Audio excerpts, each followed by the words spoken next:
So welcome everyone. It's always a pleasure to do these sessions. And if you've heard back from Kellogg, congratulations, and I hope this session helps you prepare.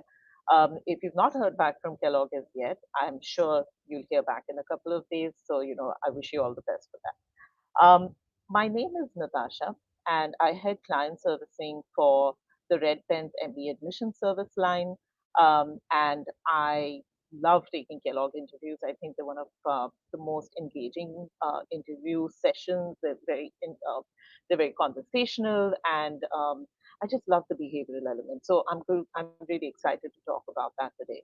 Uh, Before we start, I should tell you that we have interviewers at the Red Pen who conduct mock interviews for Kellogg as well as for other schools. And if you'd like to speak to us, you can, scan the QR code that's visible on screen right now, and we'll offer you a 5% discount if you decide to sign up with us for a mock interview.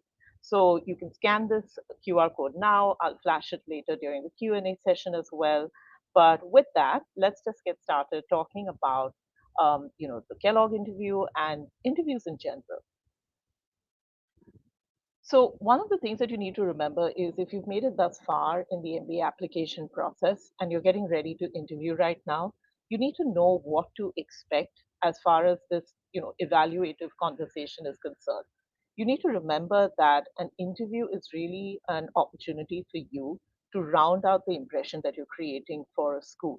So you're adding a lot of color to information that's already available on your application and most importantly on your resume. So it's an opportunity for you to provide them with this like 3D image of who you are, your executive presence, your ability to think about problems, to demonstrate your leadership capabilities, your ability to think on your feet, and really talk about what matters to you. So your goals are going to be front and center, and you need to review your goals before you go into an interview setting. Another element which is very clearly on show is going to be your language skills, your ability to understand questions, to answer them, to engage in conversation in a live situation. That is really going to be an important part of how your messaging comes across to an interviewer. Apart from, of course, how you present yourself, what's also important is putting on the display your cultural fit with the school. You need to understand the school that you are applying to. You need to understand what they look for in leaders and what they look for in an applicant. And you need to ensure that your conversation very organically brings those values, that value system, those traits to the fore.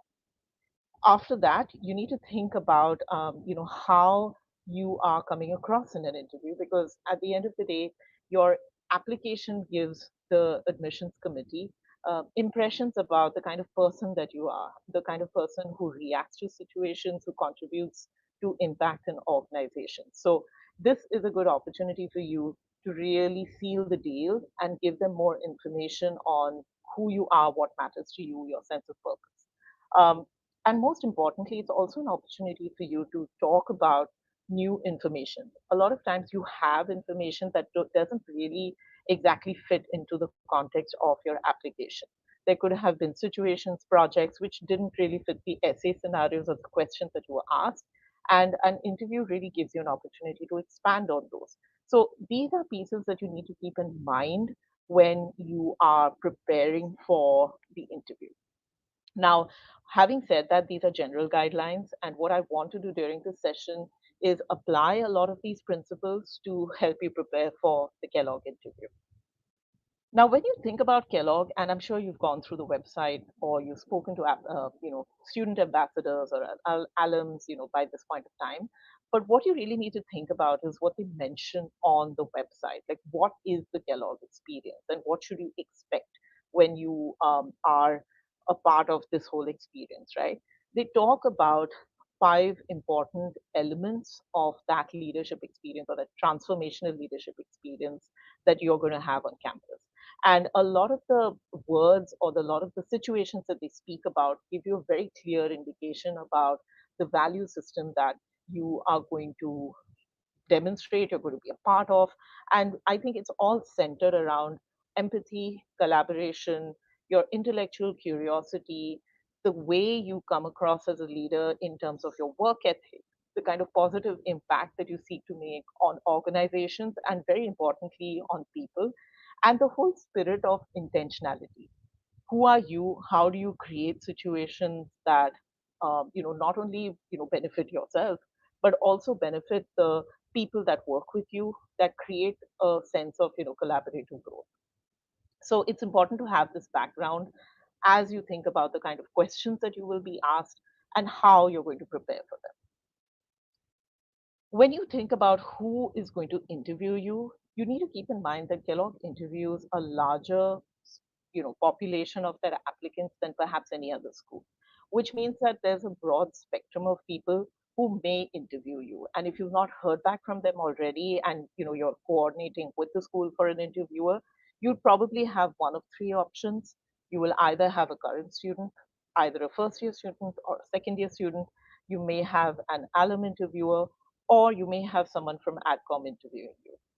At the end of the day, whoever your interviewers are, they are trained interviewers, they're trained to take these interviews, and they will adhere to a standard of interview time, which should be about 35 to 40, 45 minutes. They will have access to your resume, and they will look at following a very conversational style of engagement. So you will find the interaction very natural. There will be pauses, there will be a very human interaction, and you should not really go into the interview expecting it to be stressful, because being the whole conversation being so pleasant will bring out the best of you. Should you have heard back from Kellogg by now? If you've not heard back from them by now, don't panic. You will hear back. This is a process that takes time, and you could get a little worried if you've been looking at forums and seeing other people hear back from the school. But don't worry. I'm sure you'll hear back from them in the next week or so. What I want to talk about is really the categories of questions that you will expect if you're interviewing with Kellogg. Now, like any other school, there are a general set of questions that you will expect from the interviewer, and some of these are very Kellogg specific. So, while I think the most common question you can expect is someone asking you, "Tell me about yourself," and that's, I think, the best icebreaker. There's a lot of opportunity for you to add color to who you are, to talk about personal elements, who you are outside of work, as well as maybe give them a flavor of who you are at work. Why MBA? Why now? These are questions that you would have worked on at the point when you were creating your application, and you need to read through your answers, you need to read through your essays and be very thorough with why an MBA, why now, what your goals were, and why Kellogg was a school that you really focused on. Another question that we've seen pop up a lot of times, and though not a very common question, but it is a question you should prepare for. What is your plan B? What if the MBA doesn't work out? What if you need to postpone your plans for, an education or an MBA education for the next couple of years? What will you then do? And I think this is a great opportunity for you to think about what you're really passionate about in your post MBA goals. And if an MBA was not the path to achieve them, what would you do? How would you continue to engage with your area of professional interest? Another question which is very common to Kellogg, and I've seen this pop up across interviews, multiple interviews, are three words to describe yourself. And this again is an opportunity for you to not only think about three words that describe yourself, but also to think about examples that would really bring those qualities to life. So you can think about qualities that are really unique to you.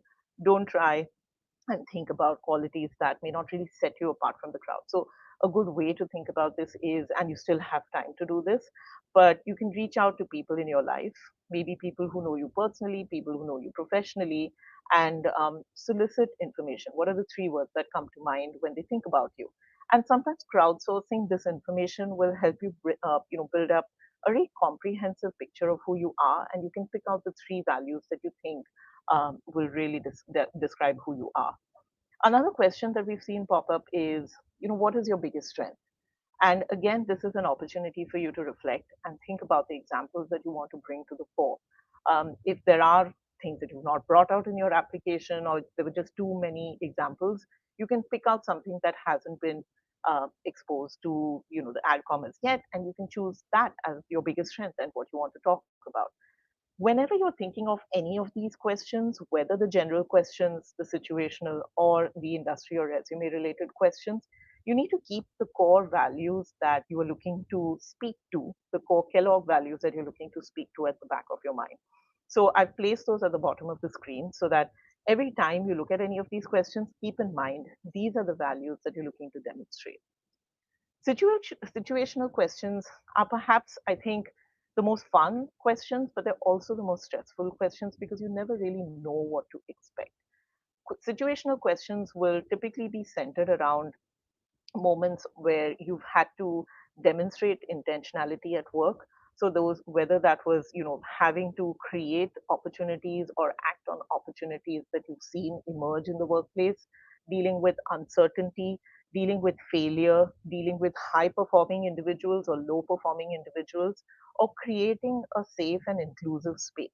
So these are typically the themes that will enable you to talk about intentional action, creating positive impact, collaborating with others, being a team player, bringing out the best in others. So I think when you create, or when you're thinking about the situations that you want to talk of, think of situations where you've demonstrated each of these values: acting with intention, creating positive impact, helping others, collaborating with others, and demonstrating a very strong sense of ethics and inclusion.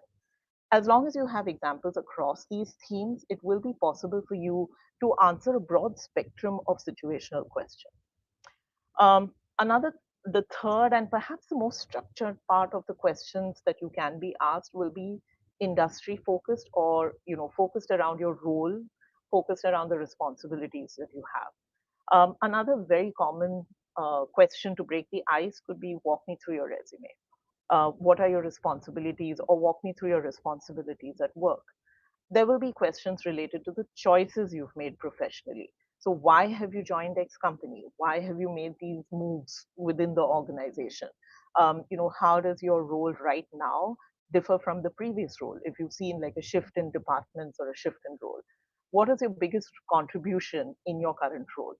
These are questions again which enable you to bring out the value of intentionality, of creating positive impact. And when you're laying out examples of what you've done or how you've contributed, it's important to also think about the kind of impact that you're looking to make in your role. And when I always advise applicants who work with me that before you actually, you start preparing for your interview or doing a mock interview, it's a good idea to have talking points across all three sections of questions. When you create talking points, you are more focused, you know what you want to say. But talking points, unlike a script, will also give you the flexibility in case you forget a talking point. You still have enough reference points so that you can cover up what you wanted to say.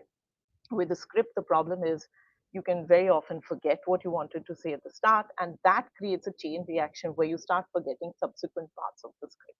So prepare for these questions by having talking points, laying out your examples that you want to reference across different parts of the interview. And I think that for the general questions, which are definitely going to be asked, it's important to do maybe a mock practice of recording yourself speaking, answering these questions, and then playing it back and understanding how long your answer was, and that's going to be critical because none of your answers should cross the 2 minute mark. Another thing you can check is whether there are, you're taking care of hygiene factors. Like, are you saying what you wanted to really say? How are your communication skills? Are you using a lot of filler words? Is your background clean? Are you able to engage your interviewer? Do you stumble a lot? Because these are things which you can then take corrective action on. With that, I'm going to move to my next slide because I think interview preparation, you need to categorize the kind of preparation that you're going to do into three parts, right? You want to think about the content and what you want to say in the interview. The second thing you want to talk about is the structure, or how you're going to say what you want to say. And the third thing you need to think about is delivery. Are you effectively able to communicate the structured answer that you have prepared in a live situation where you need to think on your feet? When you think about the content, like I said, you need to know your application inside out. You need to know your goals, you need to understand what your resume looks like, and you need to recollect what you've said in the essays.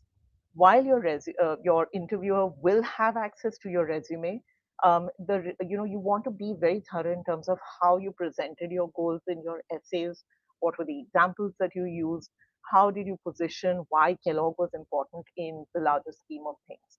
Remembering a lot of this will help you structure your answers because this is content that you have reviewed, you have refined, and you know exactly what it conveys to the school. So keeping in mind that that's content that you're really thorough with, just ensure that you know every part of your resume, every part of your application. Research the school. Now, the research that you did when you applied to the school, there may be scope for you to update that. So even before your interview, think about interacting with students or people who are very close to the school, like alumni, who can talk about things like additional resources. Maybe you didn't have time to cover some of the clubs that you wanted to, or maybe they can talk about courses, or maybe you can find out about that project that you had researched online, but you couldn't really get enough people to talk about it when you were creating your application. Sometimes you may have had a lot of information that didn't fit into the 450 word why MBA, why now, why Kellogg essay. So it's a good time to bring that research out and just polish it up again. Um, Understanding school fit, like I told you earlier in this conversation, understanding the school's ethos and what they really want to develop in the leaders that come to campus will be important because that will help you understand how you want to position your answers, what are the traits that you really want to convey to the school. And overall, it's just a very structured way for you to think very consciously about the elements that you want to bring out in your experience and what you want to convey to the school. Once you have your content in place, you want to think about the structure. So, how are you going to say what you want to say? Whenever you have a situational question, it's important to have your answer in a star format. So when you talk about a star format, you lay out the situation, you lay out the tasks that were ahead of you in that situation. You then lay out the actions that you took, keeping in mind the context you've built, with the situation and the task part of the answer. And then you talk about the results that you achieve. When you talk about results, results could be short term, which would be immediate impact of your actions, and results could also be longer term in terms of their impact. So there could be elements that were enduring that came into play maybe 6 months or 18 months down the line. So whenever you have any of your examples prepared, remember to always lay them out in a star format because those are easy to recollect. It gives your interviewer an overview very effectively, and it will also ensure that you don't ramble while giving your answer because you've forgotten whether you covered something previously in the answer. Always think of examples for the skills and action. So when we talk about empathy, when we talk about leadership, when we talk about teamwork, it's important to have examples ready before you go into an interview situation. For non-work examples, which could be around community leadership, which could be impact that you've created outside of the workspace, it's also important to think of consciously, what are examples that you can lay out, what are the skills that you can bring to the fore, and how can you talk about enduring impact. Um, Finally, now you've got your content ready, you've structured them in the star format, you want to think about delivery. Now, when you talk about delivery, it's important to remember that your own perspective needs to be a part of that answer. So when you talk about an example, you're not only laying out a situation, you're not only, very dryly stating the facts, but you also want to talk about the impression those facts made on you or the impression of certain facets of a situation. You want to talk about the insights that you gained from the actions that you took or from a larger situation that you needed to manage. So it's important to have a perspective and to be able to communicate that. Practice makes perfect. I think the best answers can fall flat if you haven't practiced them beforehand. So it's important to now think about how you want to communicate, and practice it until you know that you're satisfied with the way you're coming across to your audience. You can even record yourself speaking. Like I said, it needs to be under 2 minutes. So set a timer for 1 minute, 55 seconds. Practice your answer till you know that you're getting it within 1 minute and 55 seconds, and then maybe show it to someone you trust, maybe someone who has either graduated from the school or you trust in a professional scenario, and understand how you come across. Are you communicating clearly? Do they understand the context of your answer? And maybe also ask them a question like, what is the lasting impression that you have about me when you watch this answer? Rehearse, don't memorize. Like I said, having a script is not very helpful. Having talking points gives you greater flexibility, and that should really be the focus of your preparation. The most important skill is really learning to think on your feet. You cannot predict what situational questions you get. You cannot predict what exact questions you'll get around your resume. You can prepare for them, but they may not be a part of the final questions that the interviewer asks you. So learn to think on your feet. Having a broad set of examples will also mean that you are more prepared to answer questions that may not have been part of your original preparation list, but are very closely linked to the examples that you put together. So that's a good way to think about how you want to position the kind of preparation that you do, or the kind of questions that you answer. So just be agile.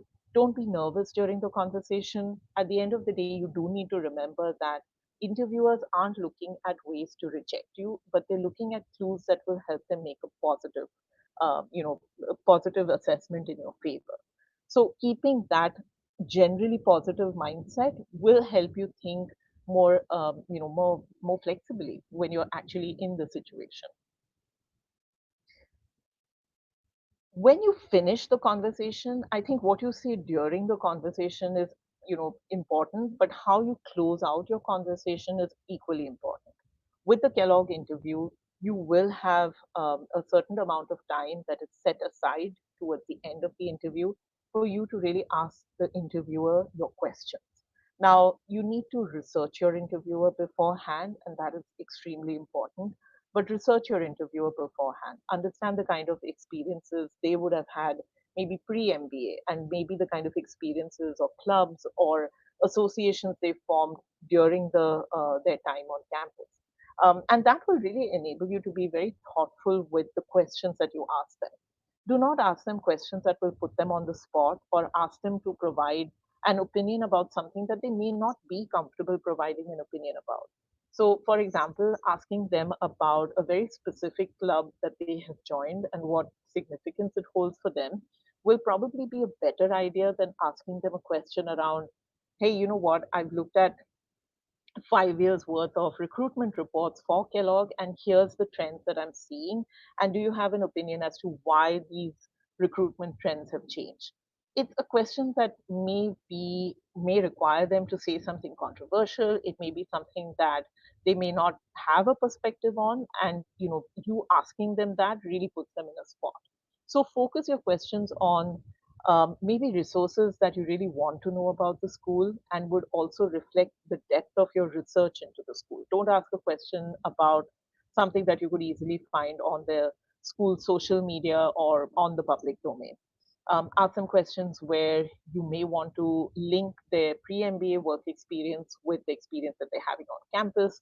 Or another nice way to bring this in will also be, can you tell us can you tell me something that you didn't know about Kellogg before you joined, and now you're really happy with this particular resource? Or is there something that incoming students should know that they're going to face in the first 90 days on campus? But asking those kind of questions will also enable them to engage with you meaningfully and to talk about something that they really love about the school. And that's a nice way, or a very positive way, to end your interview. But it doesn't just end there, right? Once you are done with your interview, it's also important for you to express gratitude and to thank the interviewer for the time that they spent with you. When you say thank you, you not only want to thank them for their time, but it's also a good idea to think about some of the highlights of the conversation. The idea is not flattery, but the idea is that you want to give them a positive recall when they view that thank you note. And the act of saying thank you is something that you should practice often. And it's always a good idea to really make it sound very natural, because this interview should be a conversation that you enjoy. So you should tell them that, this is exactly what I've enjoyed about it. Um, when you prepare for an interview, and while this is very Kellogg specific, but it's also, I think, important to remember this for any MBA interview that you do. But it's important to keep in mind that your interview is, like I said, an opportunity to make an impression. So you want to be very aware that it's not just your words that will make an impression, but there are other elements of your personality that also come across in a video interaction or an in-person interaction. So think about how you're coming across visually. You want to dress professionally. You want to and never dress casually. While business casuals may be specified by some schools, if it's not specified, then dress professionally as you would if you were interviewing for a new job. Position your webcam at a little above eye level, because what tends to happen with all of us is our laptops are on our desk. We tend to look down into our laptops, and it can be very intimidating to someone who's having a conversation with you, because it literally looks like you're crouched over your laptop. So just arrange your laptop webcam so that it's slightly above your eye level. It's a very positive change, which you will see when you make that change, and it will also enable people to just see your eyes more clearly and to see your smile more clearly. Very important. um, Professionalism. There's a very high possibility that you may be paired with someone who's in a different time zone. So please check time zone differentials so that you're aligned and you come to the call at the same time. Check time zones, log in a few minutes before the actual interview. Just do a tech check. So check that your microphone's working, that your camera is on, and that you have a strong Wi-Fi connection. My advice would also be just have your personal hotspot ready as a backup, so that if your Wi-Fi connection is a little iffy, you have something that you can bring into play. Preparation. I think one of the most important elements of coming across and having a positive conversation is just to be prepared and just to have some time spent in reflection before the interview. So, like I said, know your resume very thoroughly. Practice answers to these common questions, which you know will be a part of any evaluative MBA conversation. And just know your interviewer, know what they're like, what you can research them before. They will have LinkedIn profiles. Some of them may also have content on the public domain. So just understand who you will be speaking with so that you can personalize some of your questions towards the end, but you also understand the context of the questions that they may ask. Confidence. I think a big part of the interview and what will make you feel more positive about the answers that you're giving will be to just ensure that you maintain these three basic principles in mind. Just have proper posture throughout, don't slouch, maintain eye contact, because with a webcam, it's possible that you're looking at yourself rather than at the webcam. So just maintain eye contact with your interviewer very consciously, and smile. It's a serious conversation, but there will be lighter moments. So just use that opportunity to really smile and show them that you are positive about this interaction. So I think these are very important pieces. Now, the intangibles. I'm going to talk about certain do's and don'ts. Everything that we've covered so far should give you a good idea of what you want to say. But just break the ice, smile. Have a great start to the conversation by just asking someone how they are. You don't need to spend too much time on it, but just a sentence or two will ensure that you start on the right note. Be positive, be confident, just go into the conversation telling yourself that you're going to be the best possible person that you are, and you are going to have the time of your life, and you will. Okay. Listen, I think it's important to remember that questions may come at you quickly, and in the space of about 35 minutes, you can expect to have about 10 odd questions thrown at you. So listen to the questions, understand what the interviewer really wants to know. It's okay to tell someone that I didn't really get that, or could you just help me understand the context? While you're not doing it for every question, it's fine to do it for one or two, but ensure that you are not rushing off and answering a question before you understand what the question is. Pace your answers. You don't want to come across as speaking extremely quickly, because there is a there's a possibility your interviewer may not pick up what you're trying to say. And if you speak very slowly, you'll have a lesser number of questions to answer, and it doesn't give you the canvas that you really require to just show them what a great person you are. Follow up your interviews with a thank you note. Extremely important. Demonstrating gratitude is an important part of the interview process. Don't. I think the don'ts are self evident, but it is possible for all of us to forget these. So I will lay them out. Don't use jargon. Jargon, while you might say is industry specific and not company specific, you don't know the person sitting in front of you whether they're going to understand jargon or not. So even when you're preparing, just ensure that you are not using a jargon or an acronym that is very specific to either your industry or your role. Ask questions. Don't ask questions for information that's available on the public domain. Any question that you ask needs to demonstrate that you're really thoughtful and you've thought this interaction through. So avoid asking questions like, a particular club's motto, or what can I gain from this experience, because that really tells them that you've not plumbed the depths, or you're not really passionate about the school. Ask for perspective. Don't ask for perspective on very ambiguous or loaded topics. If you're worried about your employment prospects, or if you're worried about how DEI will be viewed in a very changing environment in the US, this is really not the forum for you to bring those questions up, because like I said, your interviewer may not be in control of what's happening in the larger ecosystem, and these questions will really go nowhere but will just add an additional layer of stress to the conversation. So that's definitely something that I would not do. Um, and really, with this, I have come to the end of my presentation. So I will check if you have any questions. And I think, Selvi, we can move to the question session because I can see quite a few on the screen. Okay, heard that some in Kellogg interviewers will ask, is there anything else you want to let me know? How will you suggest addressing this kind of question? This is a great question, and I feel that it's also an opportunity for you to prepare. If you are asked, is there anything else that you want to let them know? Also an opportunity for you to talk about either an update to your profile. So in the space of time between your application and now, if you've received a promotion, if there's a larger project that you have been a part of, or if there is a new development at work, this is a great way to bring it into the conversation and just ensure that it's on record.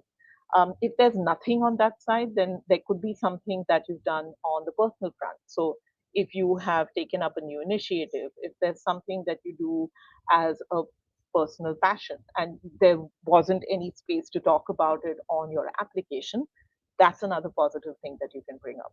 I would avoid using this to talk about like ambiguous or something that could be perceived negatively, but it's definitely a way for you to bring more information and more positive information into play. So I hope this helps you, but it is a question that you should have some information around, and you can bring that up in the conversation. Okay.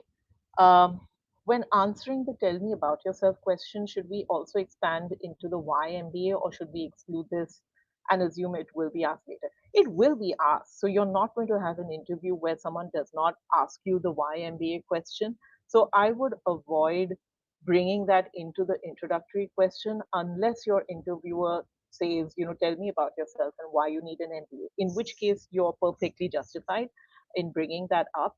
But I would say that, tell me about yourself, talk about something personal, talk about something professional, and then, just use that as momentum for the interviewer to lead to the next question, and they will ask you why you need an MBA. And by the way, the QR code that you see flashing on the screen, we will show it in a little while again, but that's the code that you can use to reach out to us and ask us to help you with a mock interview for Kellogg. Okay, is it okay to ask for 30 seconds to collect your thoughts before answering a question during an interview? Yes, it is. And this can happen during situational questions. You may need a question, may need a moment to just collect your thoughts. But I will put a caveat here. If you find yourself doing this for more than two questions, you need to stop. So it's fine to do it for a question or two. And yeah, don't feel guilty about it. The next question. My post MBA goals are super niche. Is it okay if I go broader or show goal optionality in my interviews? So my recommendation would be that if your goals are niche, you can provide a little bit of context during this conversation. If you're referring to goal optionality as do you want to provide them with an alternative, you can, but I would not change goals during the conversation. Like I don't want you to think about your goals being very different from what you said in your application, but you can provide a little bit of context as to why those matter to you. And that should be sufficient for expanding on in the broader conversation. Your interviewer will ask you more questions if they require more clarity.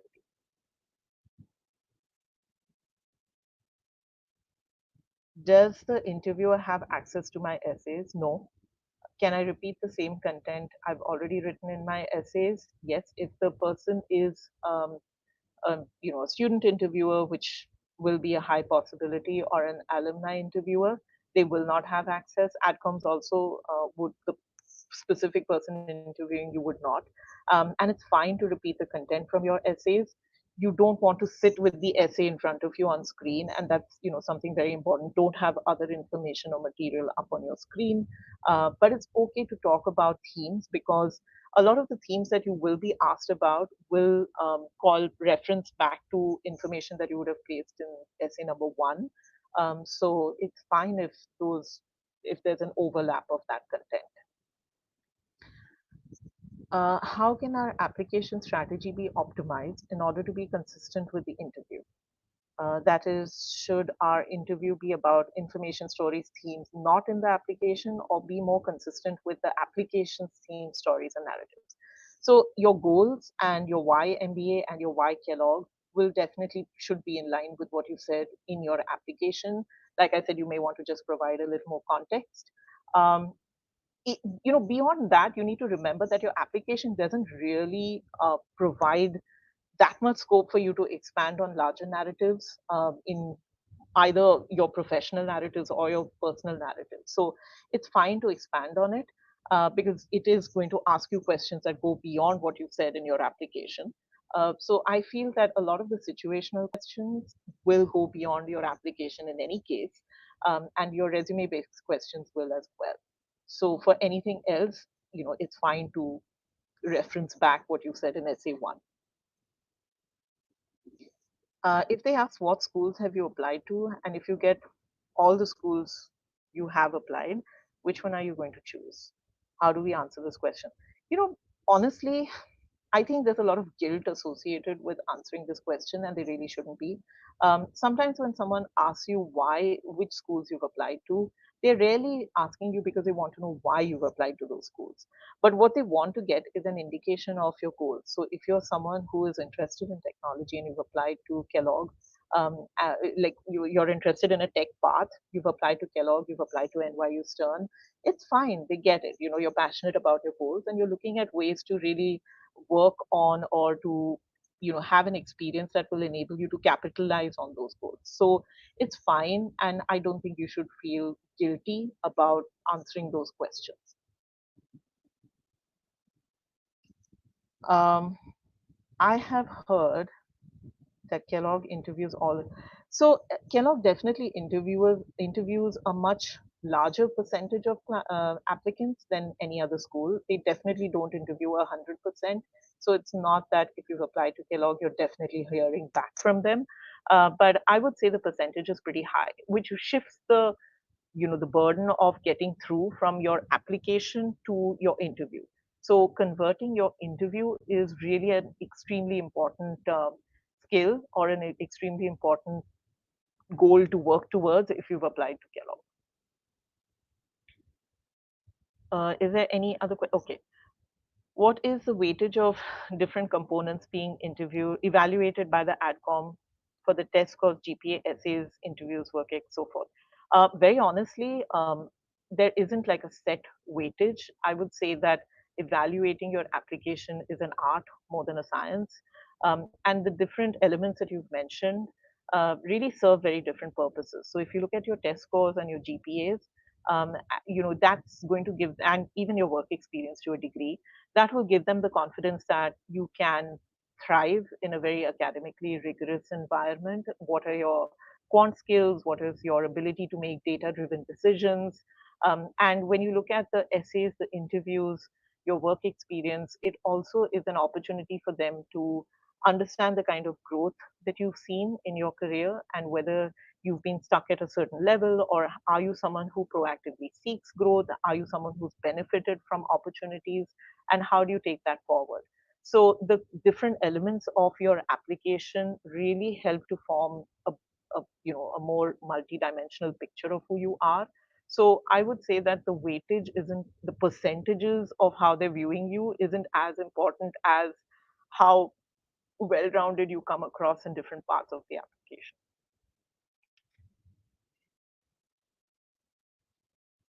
There might be situations where we might be blank when presented with an unexpected question.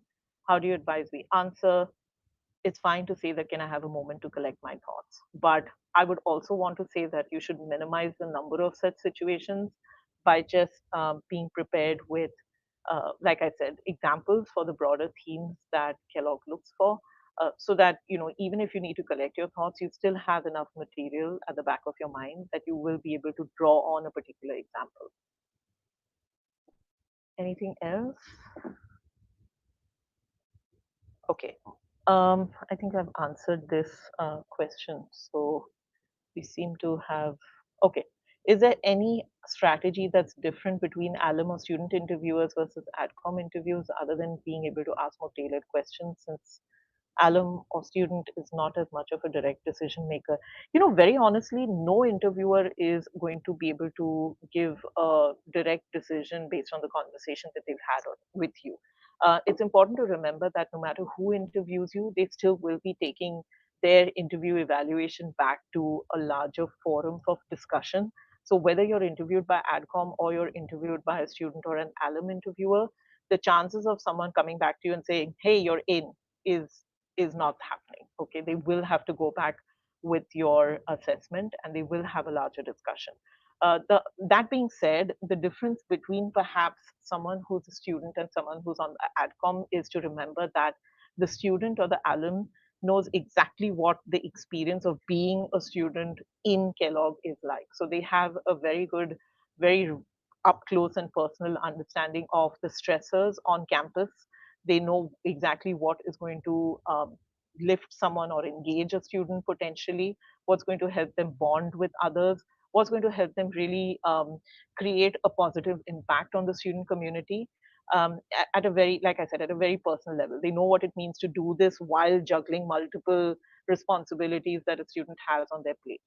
And AdCom will have a slightly further removed view of what that means, because they may not necessarily be Kellogg alums, but they will be individuals who may take a more academic view. You may expect more situational questions. You may expect more digging into your goals.